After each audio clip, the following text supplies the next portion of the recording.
இட்லி தோசைக்கு தேங்காய் சட்னி புதினா சட்னி செஞ்சு போர் அடிச்சிருச்சா அப்போ என்னோட ஸ்டைல் தக்காளி சட்னி ட்ரை பண்ணி பாருங்க. ஒரு பேனில் 2 டேபிள் ஸ்பூன் எண்ணெய் விட்டு 1 டேபிள் ஸ்பூன் உளுந்து 1 டேபிள் ஸ்பூன் கடலப்பருப்பு சேர்த்து நல்லா வதக்கிக்கோங்க. உளுந்தும் கடலப்பருப்பு நல்லா வதங்கினதும் அதில் கொஞ்சமாக கருவேப்பிலை, கொத்தமல்லி, கொஞ்சமாக புதினா தலை சேர்த்து நல்லா வதக்கிக்கோங்க. நல்லா வதங்கினதும் அதில் பெரிய வெங்காயத்தை போட்டு நல்லா வதக்கிக்கோங்க. பெரிய வெங்காயம் நல்லா கண்ணாடி பதத்துக்கு ஆனதும் அதில் 2 மீடியம் சைஸ் தக்காளியை சேர்த்து நல்லா வதக்கிக்கோங்க. ரெண்டும் வதங்குறப்ப ஒரு 2 பல் தேங்காயை கட் பண்ணி அது கூட சேர்த்துக்கோங்க. அது நல்லா வதங்கி வர டைமில் அதுக்கு தேவையான கல்லுப்பு 1.5 டேபிள் ஸ்பூன் மிளகாத்தூள் சேர்த்துக்கோங்க. இதுக்கு மிளகா, பச்சை மிளகா எதுவும் தேவையில்லை. மிளகாத்தூள் சேர்த்தாலே சூப்பரான டேஸ்ட் வரும். நல்லா தொக்கு பதத்துக்கு நல்லா வதக்கிக்கோங்க.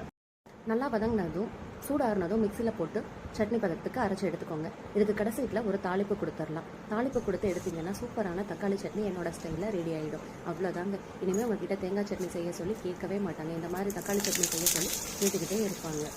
எப்படி இருந்துச்சுன்னு செஞ்சு பார்த்துட்டு டேஸ்ட்டை கமெண்ட்டில் சொல்லுங்கள். மறக்காமல் லைக் பண்ணி சப்ஸ்கிரைப் பண்ணி